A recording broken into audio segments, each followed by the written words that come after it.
제가 이제 태영호 그 공사의 블로그나 그 유튜브를 많이 봅니다. 근데 태영호 공사가 그때 뭐라고 했냐면은 북한에 대해서 더 이상 비핵화, 핵을 포기하라고 하지 말고 그냥 핵을 관리하겠다고 얘기를 해라. 그 다음에 핵을 관리하는 거를 기본으로 해서 북한하고 협상을 해야 된다. 이런 글을 보고 제가 유튜브로 보고 너무너무 놀라서 안 원장한테 막 했어요. 이거 뭐야 도대체? 이 사람 이상한 거 아니야? 그랬더니 이제 안 원장이 그때 뭐라고 하냐면 국정원에서 좀 소리 들은 거겠죠. 그러니까는 여기서 어떻게 보면 먹고 살아야 되니까 이런 거 아니냐. 그래서 우리끼리의 이제 얘기로 그렇게 얘기를 했습니다. 근데 이번에 더 이상한 말 했어요. 네.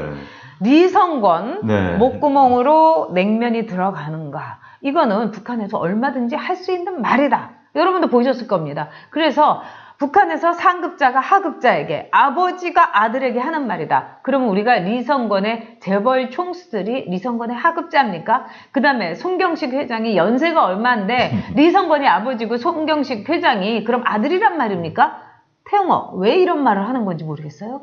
그러니까 이제 뭐 냉면이 먹구멍이라는 표현을 네. 뭐 북한서는 뭐 상식적으로 쓴다고 했는데 네. 탈북자들은 그런 말 안 쓴다. 네. 그런 이야기 하고 있어요. 사실. 사랑나라님 맞아요. 네. 그런 네. 말 했었어요. 네. 같이 들으셨구나. 네. 네. 그런데 저희가 보더라도 네. 북한에서도 그래도 교육받은 네. 부모가 자식한테 먹구멍에 들어가나 뭐 이렇게 하지도 않을 것 같아요. 솔직히 먹구멍이라는 건 야 네. 목에 넘어가나 이 표현을 쓸 수 있을 것 같아요. 너 야 그렇게 혼나고도 잘못하고도 밥이 목에 넘어가니? 네. 좀 북한말 같습니까? 너 목에 넘어가니? 네. 이럴 것 같은데 먹구멍이라는 표현은 글쎄요.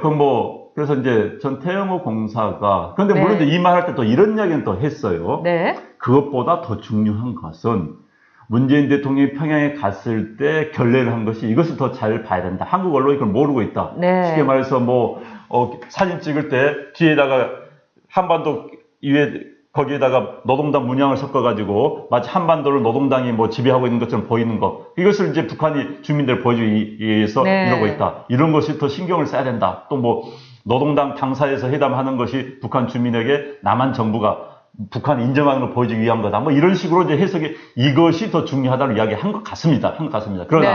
그러나 지금 좀 방금 누구도 좀 왔다 갔다 해요. 왔다 갔다. 그래서 저는 왔다 갔다 한 건 사실은, 울트라 라이트 맞아. 왔다 갔다 한 건 사실입니다. 저는 태영호 공사 굉장히 지금 심적 고통에 있다고 봅니다.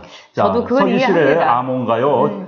그 책을 쓸 때는 호기 있게 정말 북한의 현실을 까베치고 남북 통일에 정말 우리 위주의 남북 통일의 기수가 되고 좀 기여를 하고 싶다 이런 생각을 했던 것 같아요. 그런데 이제 지금 정권이 확 바뀌면 이 정부가 대북 드랍을 거니까 본인의 입지가 없어진 겁니다. 입지가 없어지다 보니까 또 솔직히 아직까지는 국정원의 관리 대상입니다. 그래서 국정원 측에서 이야기를 했겠죠. 네. 당신 너무 그렇게 나대지 마라우.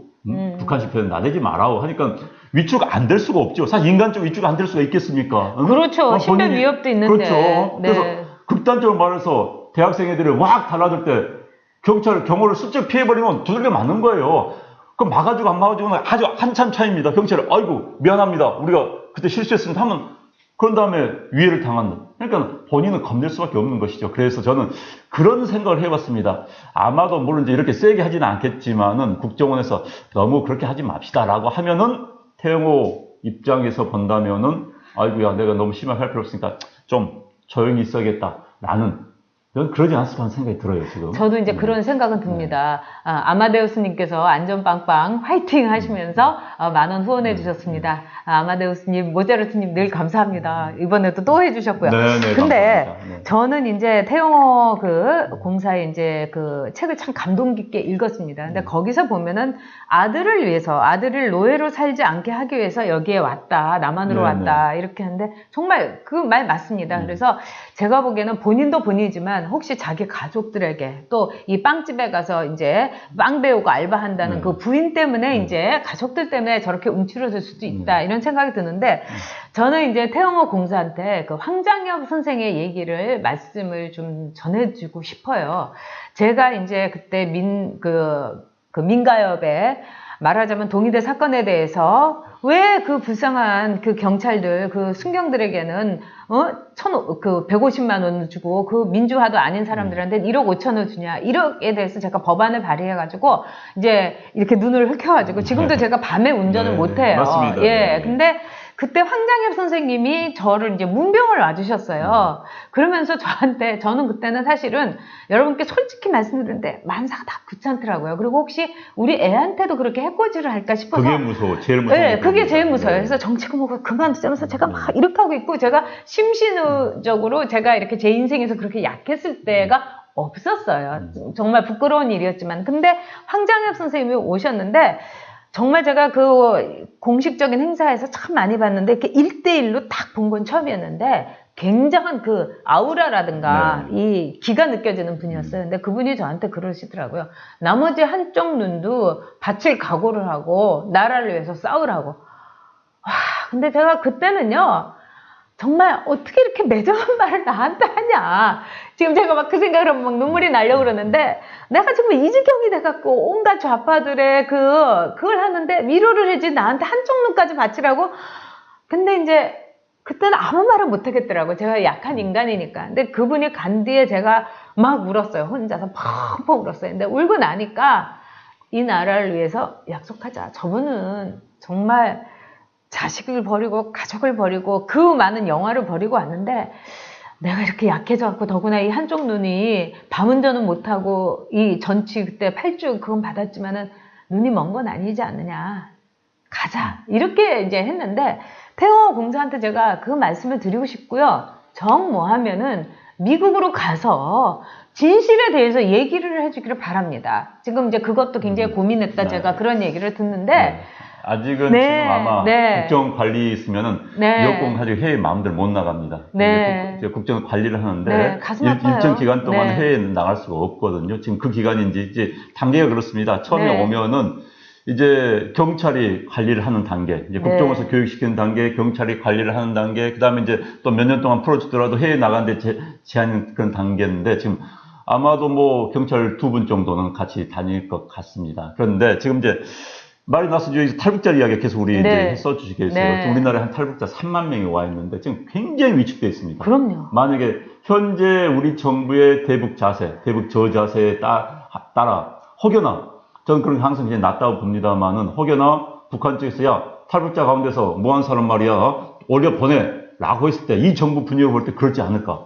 그땐 난리 나는 거죠. 그럼 제가 지금 판문녀가 제가 맡겠습니다. 제가 두드러 눕겠습니다. 그럼 말이 안 되는 거고. 그러면 탈북자는 분들은 그런 만에 하나 걱정할 수밖에 없는 것이죠. 저희들하고 입장이 다르지 않습니까? 그분들 입장에 본다면은, 자, 이 정권이 북한과 타협하면서 우리를 제물로 삼지 않을까. 이 걱정 안 할 수가 없는 거예요. 그래서 그분들은 정말 오늘 또 우리 사회에서 또 냉대받습니다. 냉대받아요. 그래서 그분들이 가장 바라는 게 서울말 쓰는 거, 서울말 빨리 배우는 건데, 그렇게 냉대받고 있다가 이 정부가, 그나마 정부가 좀 우리 해주겠지 했는데 이 정부가 우리를 가지고 어떻게 하지 않을까, 이 불안감을 떨고 있는 거예요. 지금 태영호 공사 케이스가 저는 그런 대표 케이스라고 봅니다. 태영호 공사 같은 경우는 사실 뭐 여러 이야기가 있습니다만 기본적으로 자식 때문에 온 건 맞는 것 같습니다. 북한의 그 지도계층들이요, 해외에 나와 있는 사람들이 우리 쪽 사람들 만나면 자식 걱정을 그렇게 많이 한답니다. 북한도 우리 민족이기 때문에 자식 교육열이 엄청난 나라예요. 그래서 자식들 교육 잘 시켜가지고 좀 어떻게 하는 게, 이렇게 보는 부모들이 대부분인데, 그러니까 이제 해외에 나와 있는 북한의 그 뭐 외교관들은 자식들이 해외 생활을 했어요. 북한 돌아갈 것 생각이 깝깝한 거예요. 그래서 탈출하고 싶다는 이야기가 많이 나온다고 그럽니다. 태영호 공사 같은 경우는 그런 케이스죠. 그런데 이제 태영호 공사 같은 사람을 이렇게 이제 압박을 해가지고 뭔가 위해를 가하고, 또 사실 이번에 저 서울 한복판에서 연호했던 그 대학생들이 또 태영 공사를 협박했다는 거 아닙니까? 네, 맞다고 그래요. 그러니까 그러면 이제 사실 당사자는요, 우리는 말을 쉽게 해도 진짜 위축됩니다. 그럼요. 예를 들어서 제가 어느 교회 가서 무슨 뭐 하겠다 하는데 대학생들이 와서 당신 뭐 죽이겠다 한다면 위축 안 될 수가 없는 거예요. 하물며 저는 그 대한민국 사람이기 때문에 무슨 소리야, 헛소리 말을 할 수 있지만 탈북자는 또 상황이 틀립니다. 상황이 아주 틀리죠. 그런데 그렇게 만약에 진짜 저희들이 지금 추측대로 하고 있다면 이 정부 정말 그건 인권도 아니고 이 정부는 민주주의 국가 아닙니다. 인권 그렇습니다. 전 세계에 대해서 대한민국이라는 이름을 쓸 수 없는 부끄러운 나라가 되는 겁니다. 네. 자, 지금 최고 시청자를 저희가 찍었습니다. 네네. 735분. 어이구, 아유, 오늘 너무너무 참. 감사합니다. 네. 그리고 여러분들이 정말 우리가 어디로 가야 될 네. 것인가. 아까 착콩, 주콩님이 백두혈통 대 봉화혈통 누가 더 세나. 저기 노무현 대통령의 아드님께서 다음 총선 나갈까 말까 이렇게 생각하고 있다는 누구네? 예, 얘기가 솔솔 봉화혈통이요? 나오고 있습니다. 봉화활동 지금 대단해요, 진짜. 그러니까. 제가 보면 네. 자격 미달자임에도 불구하고 네. 국회의원하고 지사도 하고 다 합니다, 정말. 네, 이거 있을 수 없는 일입니다, 네, 여러분. 네. 아우, 정말 740분이나 네, 네. 정말 이 아유, 가슴이 감사합니다. 뜨겁습니다, 네. 여러분. 더 앞으로 열심히. 이제 우리 1000명 앞에서 또 2000명 앞에서 5000명, 10,000명 앞에서 방송할 수 있는 날이 곧 오리라고 생각이 듭니다. 네, 그렇지만은 여러분, 그러니까 초창기의 여러분들. 여러분들이 제일 소중하지요. 네, 안전 빵빵 혈통입니다, 여러분이. 네. 안빵 네, 혈통입니다. 안방 혈통 좋습니다. 안방. 네. I am your eyes님이 10,000원. 지난번에도 네, 보내주시고. 100일 네, 네, 축하드리며 네, 늘 감사합니다. 응원합니다. 아유, 네. 감사합니다. 네, I am your 정말. eyes. I'm your eyes님 눈 속에 안방TV 언제나 있도록 하겠습니다. 네, 정말. 러브 감사합니다. 하와이. 하와이에서 보고 계시는군요. 아, 네. 네, 아유, 반갑습니다. 네, 임승희님이 진짜 태용호 전공사님 마음이 아프다. 진짜 네. 제가 생각해도 마음이 네, 아픕니다. 그래요. 그 심정 예, 아니면은 예, 예. 더구나 이 허허벌판 가는데 아무도 모르는데 아들, 딸, 그 다음에 부인하고 같이 있으니까 얼마나 지금 불안하겠습니까? 제가 네. 고위 탈북자. 네. 우리 태영호 씨보다 더 네. 태영호 씨를 한마디로 웃어버리도록 하는 내 앞에서 고개도 못 듭니다는 그런 분하고 만나서 한번 이야기를 해본 적이 있어요. 근데 그분들이 정말 불안해합니다. 네. 한국에 사는 것 자체가 자기가 워낙 고위직에 내려왔기 때문에 북한에서 위해를 가하지 않을까. 네. 굉장히 걱정하는 거예요. 저하고 만나서 이야기하면서 제가 사실 무슨 강의는 붙어 있더니 아이고 저 죽으라는 소리입니까? 이렇게 할 정도로 하는데 네. 정말 그 탈북자분들, 특히 이제 고위층선 여러분들, 이제 태영호 공사 같은 저런 분들은 위해감을 느낄 수밖에 없는 것이죠. 네. 불안할 거예요. 네, 네. 네.